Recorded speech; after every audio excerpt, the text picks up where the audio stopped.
America reaches deep into the Philippines. Almost everywhere, someone remembers an early American school teacher. There are memories of the American soldiers who came here during World War II. Many people have relatives in America. Everyone knows that America is part of Philippine history. America conquered the Philippines at the turn of the century, then brought in school teachers, hoping to turn the Filipinos into facsimile Americans. The United States governed lightly and promised early independence. Beaten by Japan at the start of World War II, the Americans kept their pledge to return. Movie director Lino Broca. Americans were the best people in the world. They were the nicest, the sweetest, and they were allies and they were friends. Americans will take care of you. Every American that I saw was John Wayne. Every American that I saw was a big brother. Every American was a Joe, the friendliest people in the world. They can do no wrong. Knowing that we were going to give up the job of directing the development of the Philippines in 1946. We knew very well it was going to be in the hands of the Filipinos. And some of us were hopeful and optimistic, as I was. Then there were others that said, gee, this is really condemning the Philippines to a very bleak future. They're never going to make it. It was a war zone. It wasn't the place that we had lived before. Everywhere it was buildings that were destroyed. And the idea that this was a city that you had once lived in and played golf in and enjoyed as the center of your life, why, that wouldn't occur to you. It was simply gutted, and the place was a combination of great big cavities and destroyed buildings and heaps of stone and still remnants of fire. You wonder how on earth it was ever going to be rebuilt. With this ceremony, a new nation is born. The American most respected by the Filipinos was General Douglas MacArthur. Speaking on their Independence Day, July 4th, 1946, he recalled his promise to liberate them from the Japanese. To embark upon its own national destiny. America never wavered in that purpose. America today redeems that pledge.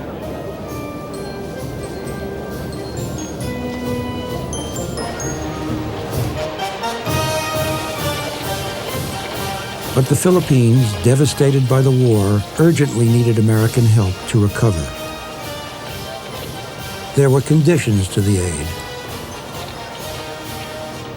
We said that we will make this money available to the Philippines for rehabilitation only if they will make a clause in the new Constitution that will grant a favored American position in Philippine trade. American companies were given a virtual monopoly in the Philippines for their exports.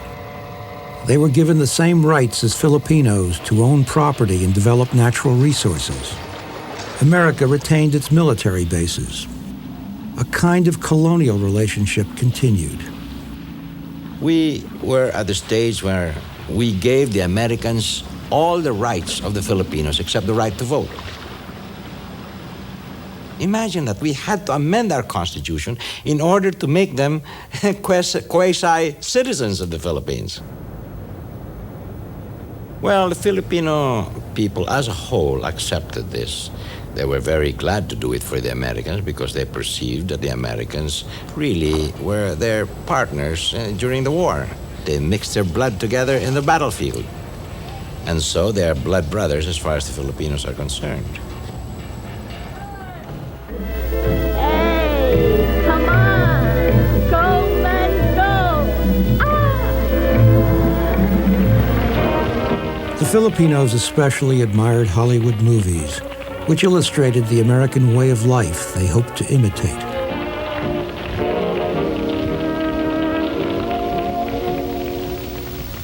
Hello. And so I would skip school and I would just go and watch these films. I grew up in the movie house, I suppose, you know. I saw everything that was shown in that town, in that movie house. Mostly American films. America had no problems. I mean, they may have some conflict now and then, but they always end up as winning in the end.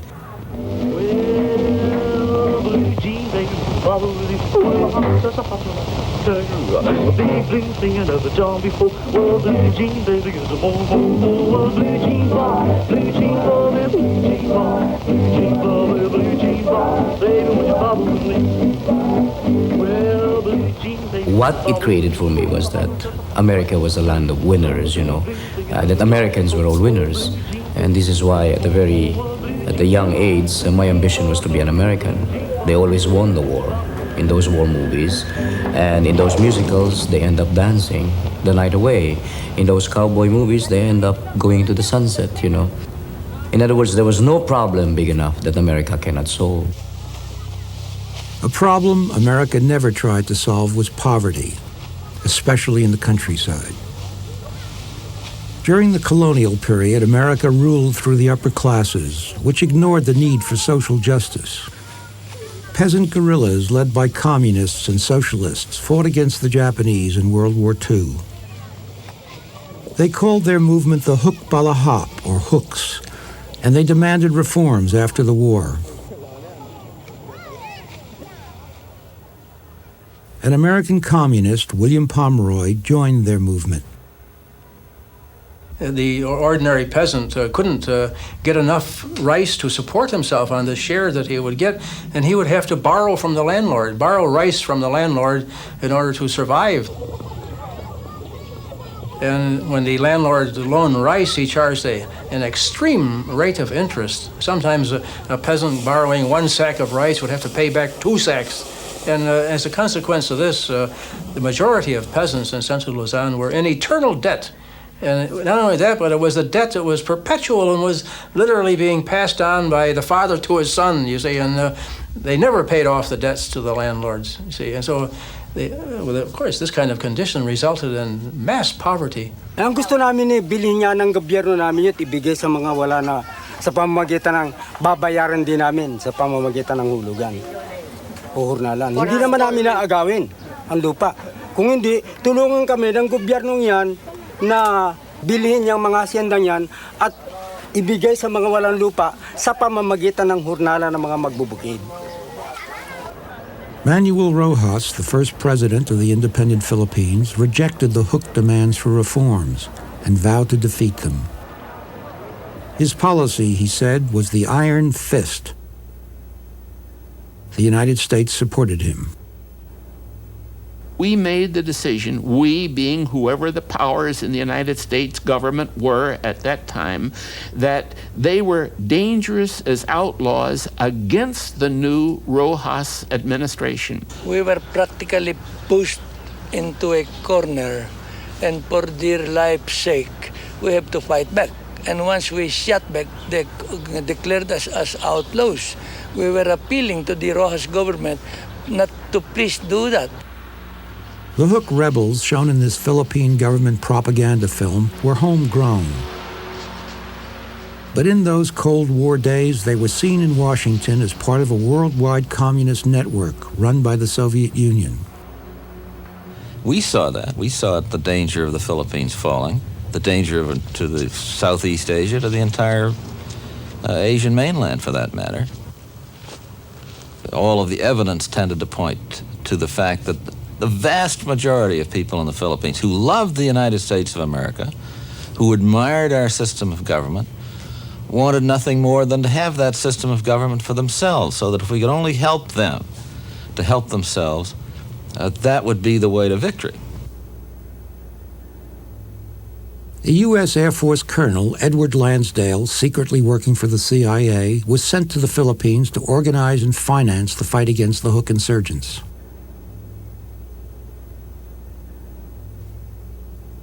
It was Ed Lansdale who convinced everyone involved that the answer to the Philippine problem, the answer to the communist threat in the Philippines, was not to throw a lot of money at the government to fight the hook Balahat, but rather to make it possible for the people themselves to not just to fight them, but just reject them. Rejection alone was enough there. It took away their power.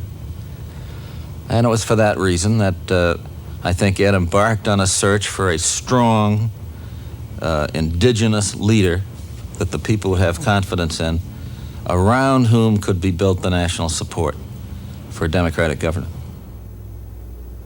Lansdale chose Ramon Magsaysay, a Filipino congressman, and maneuvered to have him appointed defense secretary. Lansdale saw in this man a man with great leadership potential, a man scrupulously honest personally, unlike most of the leading Filipinos of the day, intelligent, not educated, but very intelligent, patriotic, and willing to learn, eager to learn, in fact. He would visit us. It was just like one of the family. He was very relaxed and like a country boy in many respects. Some of these visits they'd last till the wee hours of the morning sometimes. We would discuss everything from our children to the state of security in the countryside.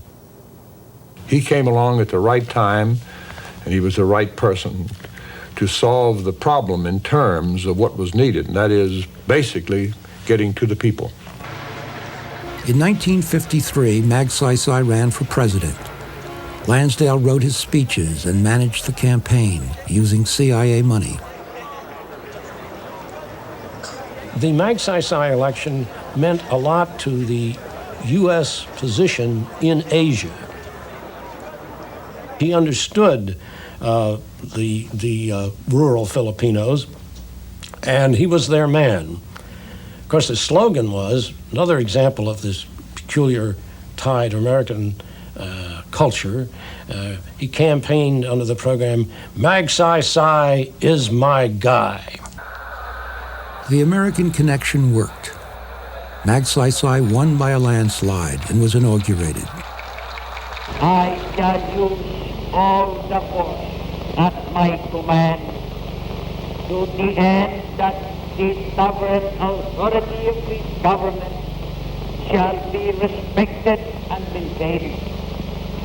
There can be no compromise with this loyalty. Magsaysay never could have made it on his own. He never could have got through the Philippine bureaucracy, which was enormously corrupt.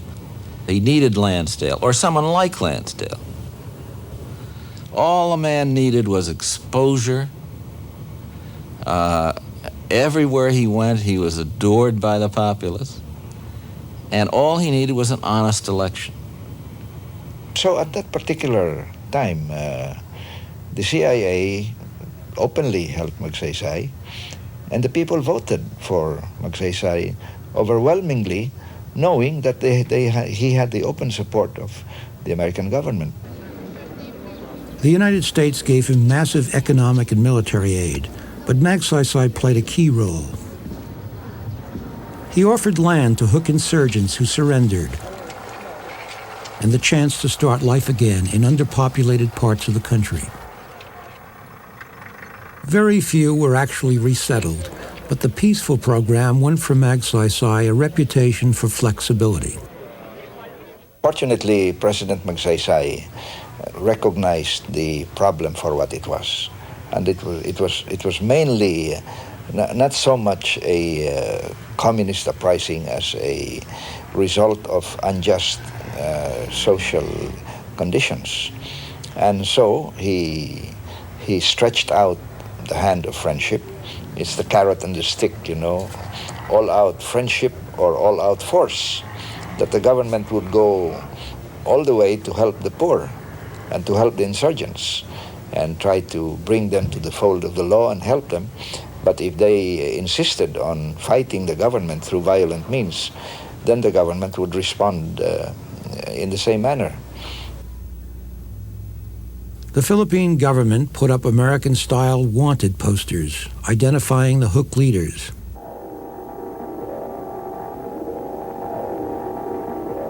And government troops shown in this army indoctrination film moved into rebel sanctuaries. Living like wild animals, stealing whenever they have a chance, never away from their arms. Celia Mariano, a Huk at the time, recalled the government strategy.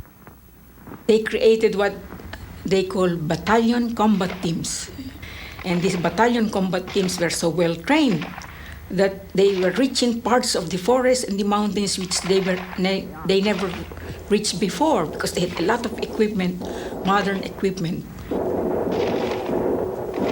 There is no question that the operation is a success. And so we knew that the movement was on the verge of collapse. And we tried to bolster up the morale of our comrades by, being saying things which are optimistic.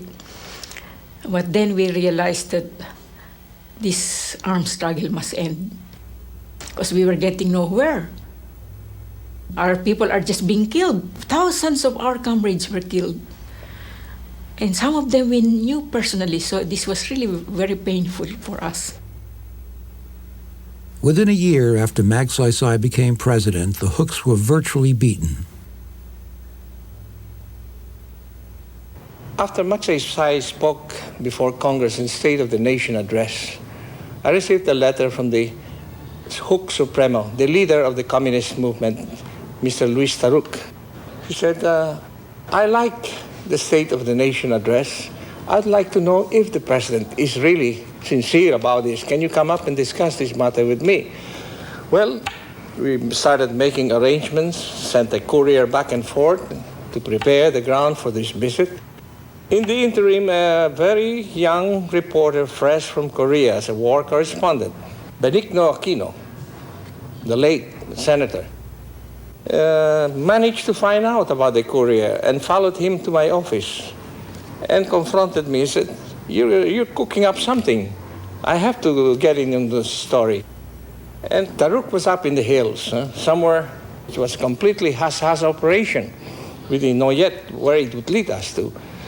Well, I told him to help us out, keep his cool, and he would get this story. So Ninoy was able to contact me. And Ninoy brought me the letter of Magsaysay offering me amnesty. I concede Magsaysay was really a good guy who brought sanity to the government by attending to the basic needs of his people. So my coming down was based on my own desire that peace must be enjoyed by our people. Binigyan kami ng pagkakataon o proteksyon na nagkaroon ng mga tagang mga kawal na sa panahong nagmalupit sa mga sibilyan, maaari naming ireklamo sa kanya. Kaya nagkaroon kami ng pagtitiwala na nagsipanahimik kami at ginanap naman. O paano pa ngayon? Merong katahimikan. I myself felt that this was the American century. And I felt that rather unabashedly. Magsaysay, our guy, had solved the insurgency in the Philippines and was going on to bring a major change in that society, truly democratize the society, make the system work from the bottom up as a symbol of how the American way of life, if you will, or the American way of doing things, which the Filipinos had learned was the right way, whereas obviously the communist way of changing society was the wrong way. We did have a missionary feeling. So we had a certain arrogance. I think there's no question about that.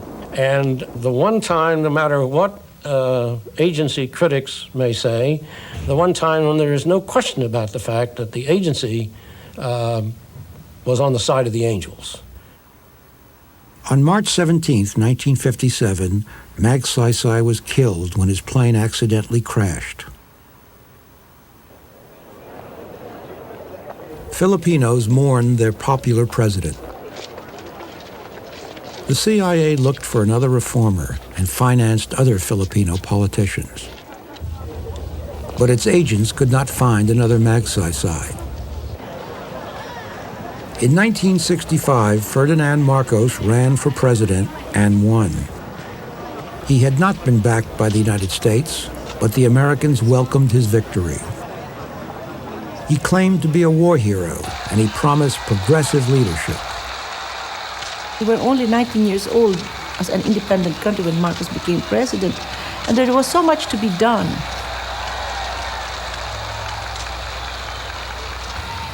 He said, I'm going to establish a strong foundation of a house, a strong house for the Filipino people, so that the Filipino people will be a great people.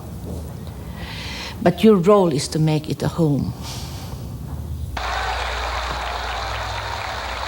Marcos set up an American-style brain trust and attracted liberal intellectuals like Adrian Cristobal. There was a great feeling for him during those days. He had won by a large majority, and people were thinking of a Camelot right after, in imitation of the Kennedys, because he had a beautiful wife, a young beautiful wife, dynamic, very popular. And so the administration started very well.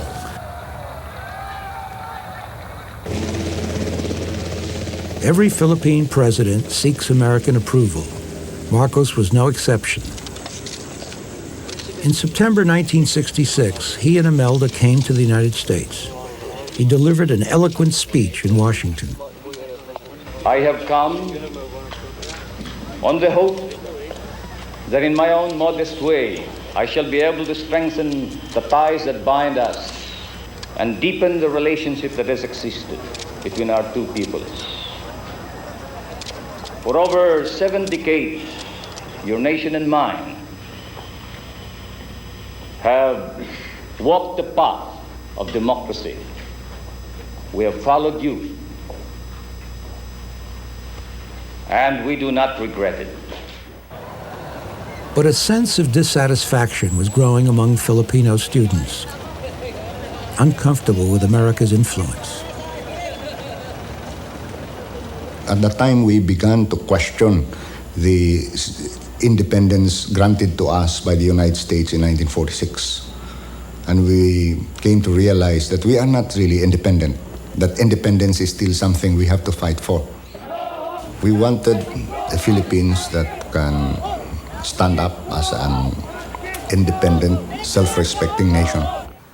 And the student activists and the intellectuals all began saying, one of the main things wrong with this country is the colonial hangover. The colonial experience has seeped into all our experience, all our activities, and we don't know what is Filipino anymore. For the first time, the upper classes, the establishment of the Philippines began conscious of the general complaints against society by the poorer classes and by the students. Of course, this was getting more extreme.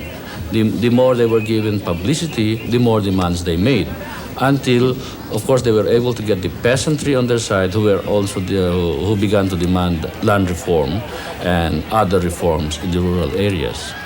Marcos began to get nervous in the years 69, 70, because the demonstrations were getting uglier.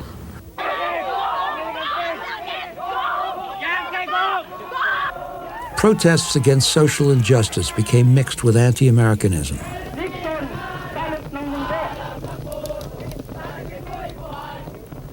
Marcos blamed the small Communist Party for the agitation.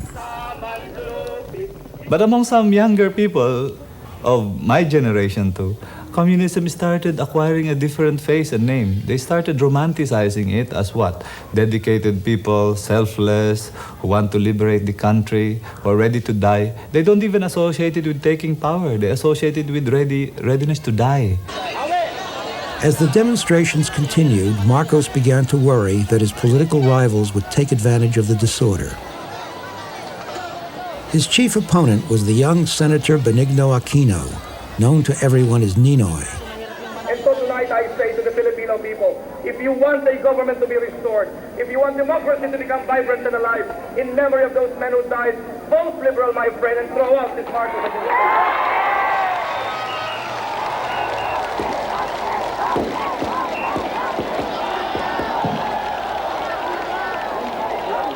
He was a man in a hurry, and a very bright mind, and capable of absorbing things fast. Ninoy's dream was, of course, to lead the nation. He was the youngest mayor, the youngest governor, and the youngest senator, and he wanted to be the youngest president. But Marcos was pondering ways to remain president beyond the legal limit of 2 terms. He magnified the communist threat as a pretext. Communists were trying to establish a revolutionary situation. I realized that the society was dying completely. There was a fast, irreversible dive into chaos. Law and order did break down as various factions defied Marcos. But Marcos was also behind acts of violence, seeking to justify his imposition of authority. On the night of September 22, 1972, troops rounded up his political rivals as he declared martial law. One of the first to be arrested was Jose Diokno, a lawyer and former Secretary of Justice. I had changed into pajamas and gone into bed when I heard knocking at the door, and one of my daughters told me that there were some military men waiting for me downstairs. So I went downstairs, and I was told that I would have to accept their invitation. And I said, is it an invitation that I can refuse? And they said, no, you can't refuse it. Then we went all the way up to Camp Crame, which is the Philippine Constabulary headquarters. And we went up to the gymnasium of Camp Crame. And there I saw, he was the first one to be arrested, Senator Benigno Aquino. And I asked him what it was all about. And he told me that it seemed that Marcos had declared martial law. I thought it was a mistake. I thought it was a mistake on his part. I thought it was not good for the U.S. government. I thought it would jeopardize the government in the eyes of the Philippine people. But Filipinos reacted calmly and cautiously, waiting to see how events would unfold. U.S. officials said nothing. Marcos was exhilarated at the rather tame way that people accepted the declaration of martial law. And I was surprised by a complete change in the behavior of so many people. The soldiers were polite, even traffic improved, general services improved almost immediately. And this went on for a few months. No briberies, no inefficiency in government. And it became clear right away that things were on a much sounder basis. This, of course, boosted the confidence of the business community.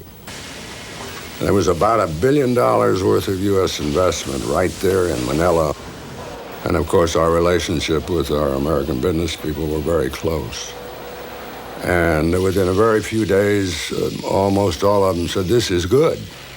Now we can get something done." And they did.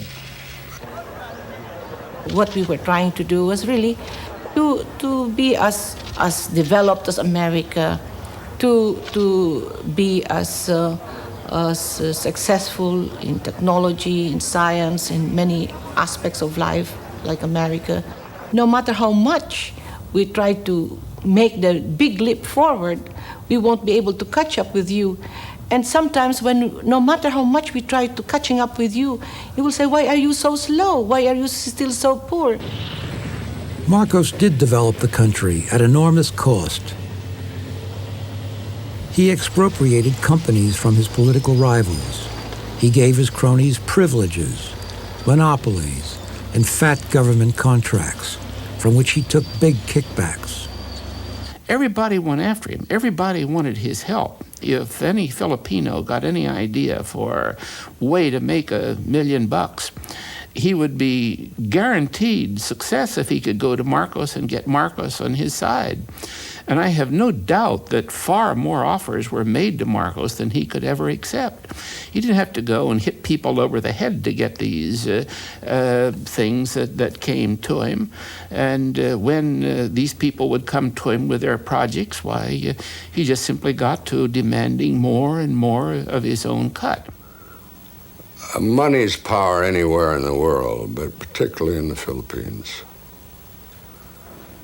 Marcos was the president, but he was by no means the richest man in the Philippines. And I think he made the decision that he would be the richest man in the Philippines.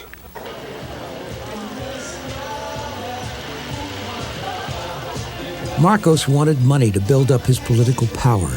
He dreamed of creating a dynasty with his son as heir. For Imelda, money meant luxury and ostentation. She invited celebrities to Manila, like the famous ballet dancer Rudolf Nureyev. She spent millions on a cultural center where she threw lavish parties. She flew in Mstislav Rostropovich, the renowned cellist.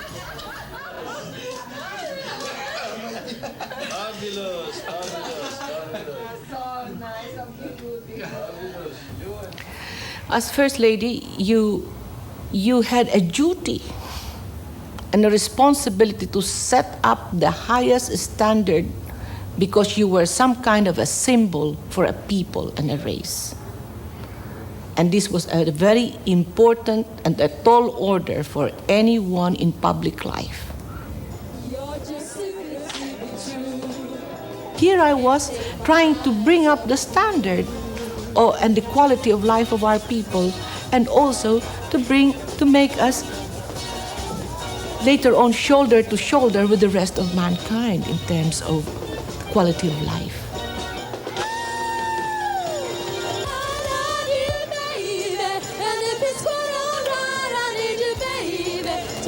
Then in 1975 or so, Imelda and her brother Kokoy began moving into various large enterprises, taking over banking operations, using the fact that many of these enterprises had borrowed money from government-controlled banks to put leverage on them and to require them to deal the Marcos Romualdez family in for shares, even though they were contributing nothing to the enterprise, getting large fees from organizations, otherwise beginning to encroach on big legitimate business in the Philippines.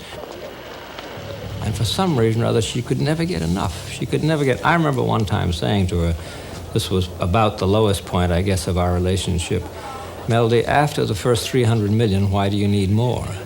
And she became quite annoyed about it. Mrs. Marcos is one of the extraordinary women of the known world. I think you have found, as we have found, that she believes that culture and art are indispensable to the redemption of the human spirit, and that she believes that film is the greatest conveyor of ideas and dreams, which are really the chemistry of a valuable and a useful life. Imelda staged elaborate film festivals, and Marcos handed out awards.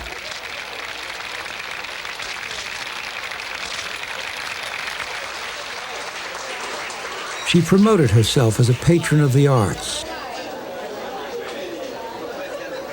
and presided over concerts.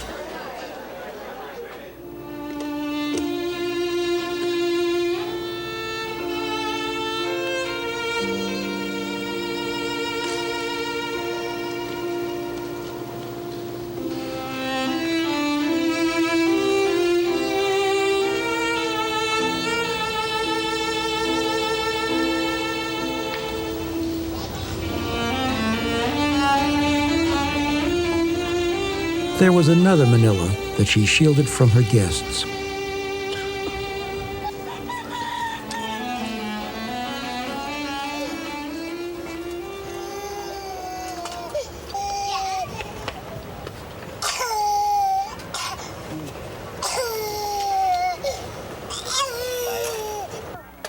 Action! Sige, lakad ho kayo, Ali. Lino Broca, a movie director. I make these films because of the impact of film, what I believe in the impact of film, of what it can do to people. They say that it makes people angry and it disturbs them. I suppose that's the whole point. Okay, so put the hands again, okay? It was Imelda herself who called us filmmakers. She said, look at the way Americans make movies. When you watch these American movies, she says, you want to be an American after seeing the film. She says, why show poverty? You've got to be positive. And she goes back again to the Hollywood movies. You must end with hope. They were trying to suppress everything that was truthful and that was honest. To speak up against the government was considered seditious and considered communistic. Nation building means building an image that there is no poverty in the Philippines, you know. So she posed the challenge to us and she says, why can't you make films that when Americans watch them, they want to be Filipinos? That was the way she put it, you know. At this point, we had the American Embassy in Manila putting heavy pressure on the Filipinos to hold an election, to lift martial law, to release political prisoners, including Aquino, to stop torture. We had some very ugly reports of torture of some political prisoners. Ninoy Aquino, Marcos's prize prisoner, was at times held in solitary confinement. I was brought to this building, and they told me I would see Ninoy there. And so together with my children, were made to stand behind this chicken wire wall, and then 2 feet beyond that, there was another wire screen, and standing behind that was Ninoy. So for me, this is one of the most traumatic experiences of my life. And especially when I saw my husband so so really, it seemed that he was lost. In 1975, Ninoy staged a hunger strike, gambling that Marcos could not afford to let him die. Marcos had him force-fed, and the Aquino family persuaded him to give it up. I think it was very clear to him then that it was no longer Ninoy, the politician, that was important, but perhaps Ninoy who could do something for the country without thinking of himself as being at the center of it.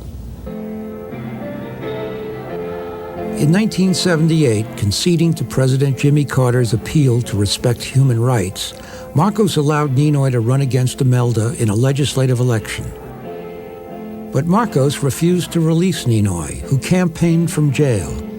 Ito na po siguro ang kahuli-hulihang hinihiling ni Ninoy sa inyo. His wife Cory and family campaigned for him. Kung ang mga tao ay natutuwa na sa martial rule. On election eve, Ninoy's supporters organized a noise barrage to acclaim him. It was called Ninoy's, Noise for Ninoy. Thousands banged pots, honked horns, blew whistles, rang church bells.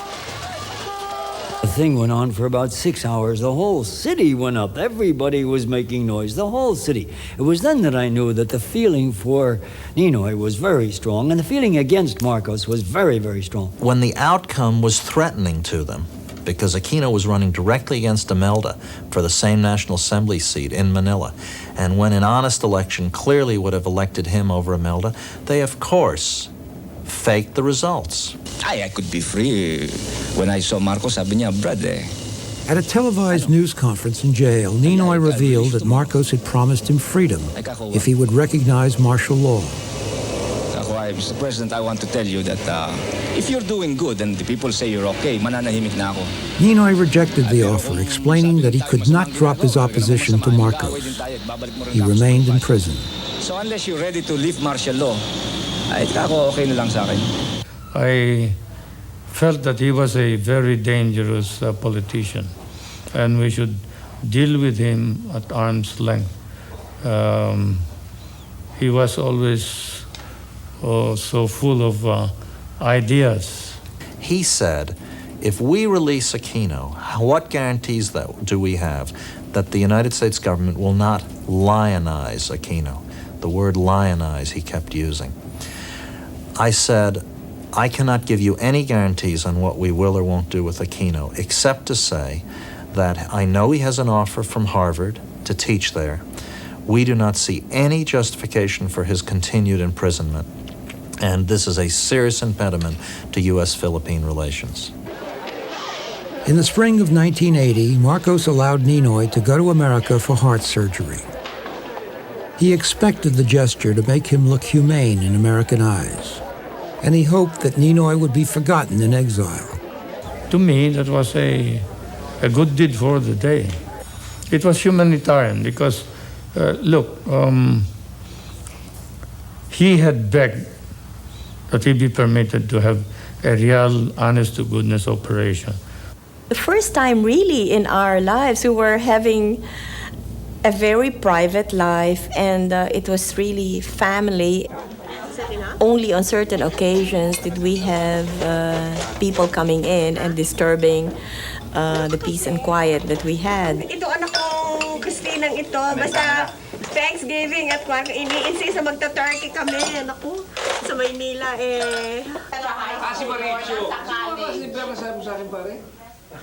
My children suddenly saw in him the father that perhaps that they had long wanted to have. For my youngest daughter, Chris, it was really the first time for her to get to know her dad because she was only a year and a half when her father was imprisoned. It was then when we really appreciated what freedom was all about. Before that, living under a dictator and having to worry every time that whatever we said on the phone was probably being bugged and that we had to speak in codes, etc. So all of a sudden,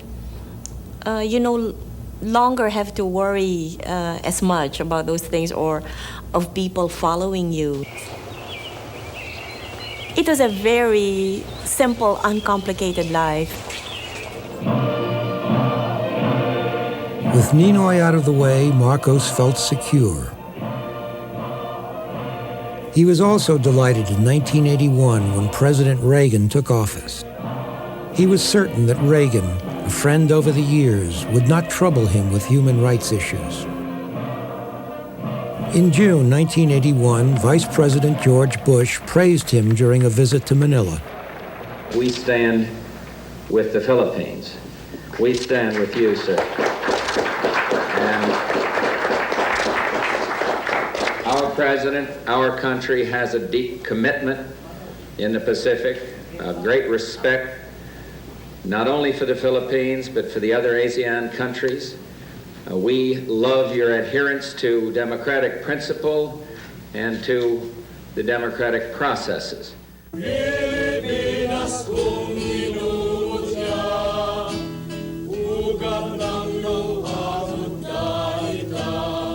Ninoy in America spoke out freely. He denounced Marcos.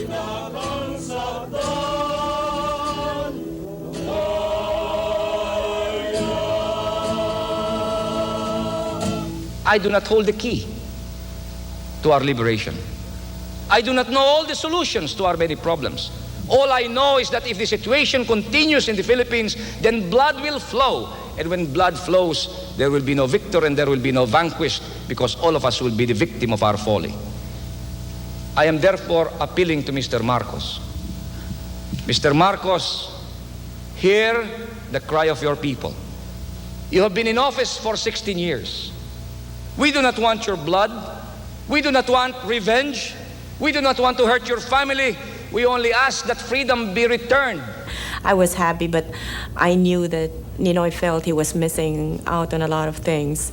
And also, so many of our friends and relatives had come over saying that people no longer, remember Ninoy and things like that, and how necessary it was for him to return home and to lead our people. Mr. Marcos, study the lessons of history before it is too late. It would be a tragic thing for a man to miss the right turn of the fork and end up as a great tragedy. I have read Mahatma Gandhi in prison, and I have read what he said. And this frail man, this man of almost 60 years old, barely 96 pounds, fought the entire British Empire and caused that empire to collapse. Why? Because he had an indomitable spirit. He had a moral spirit. He had the courage to stand against the British and tell them, you can end a man, you can imprison his body, but you cannot imprison his soul. Marcos always believed that somebody and everybody has a price. And he couldn't quite pinpoint what the price of Ninoy was. So I think that was something that Marcos was working on. What is the price of Aquino? In early 1983, Ninoy met with Imelda in New York. He was then planning to return to Manila.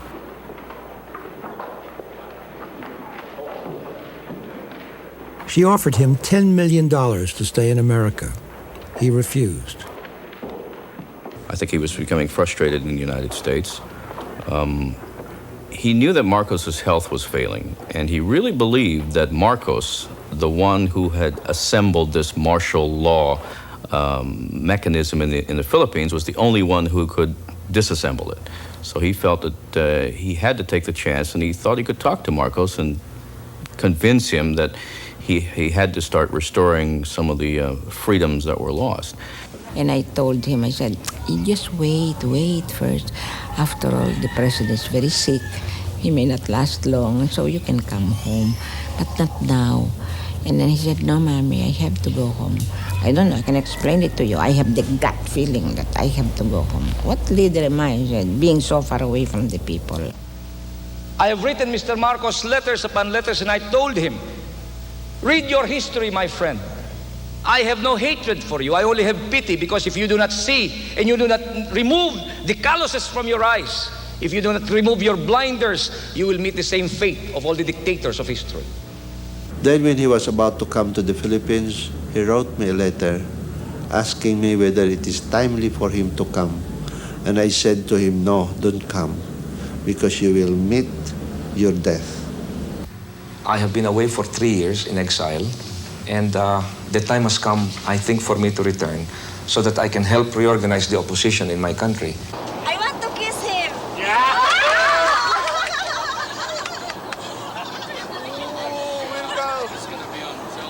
My wife won't like that. I know.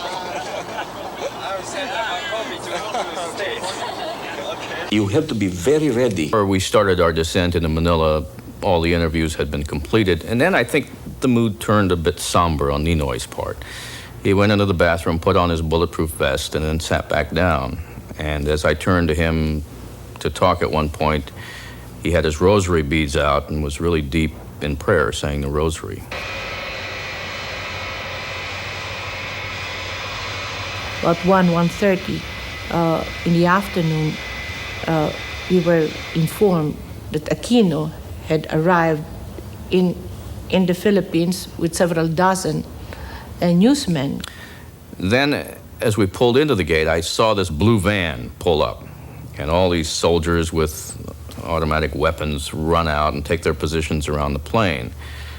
And I saw the soldiers then coming up the stairs of the ramp into the airplane, and I leaned over to him and I said, Ninoy, they're coming to get you.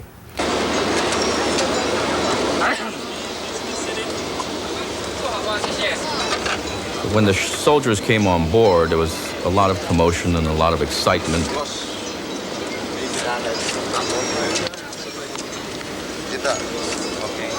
And they, gently lifted him out of his seat, and he started going down the aisle. And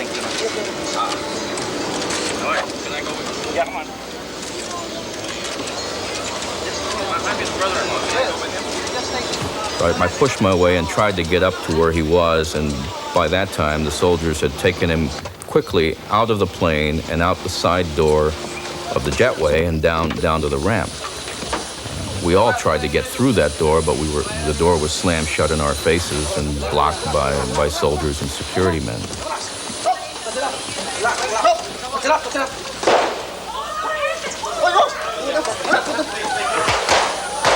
Ninoy was shot in the back of the head as he descended the stairs from the jetway.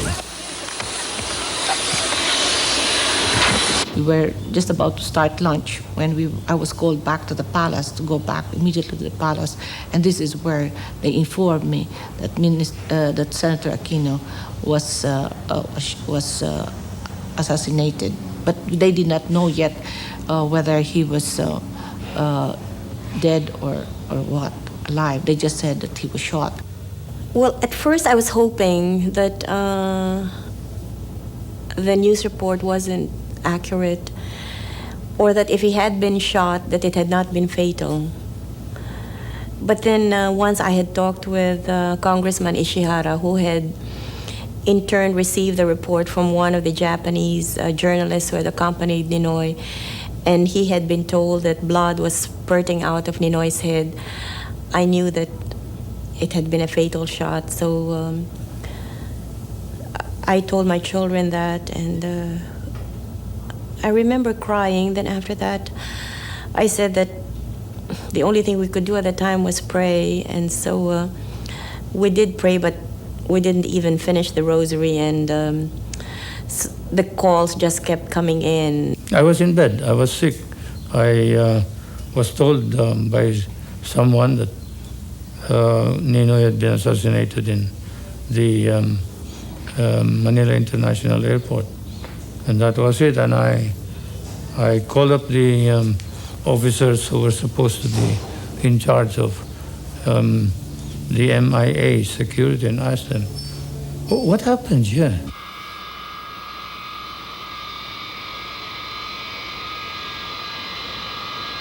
I had no intention of executing him. I may have been pictured as a tyrant and a murderer. I never murdered anybody.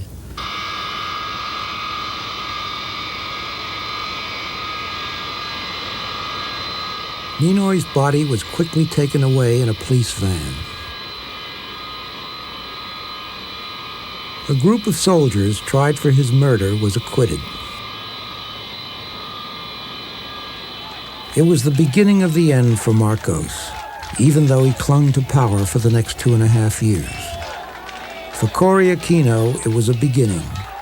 The night before he left Boston, I was telling him I couldn't sleep and that I have to leave tomorrow. And I said, I understand. It's just that I thought I just wanted to tell you my feelings tonight.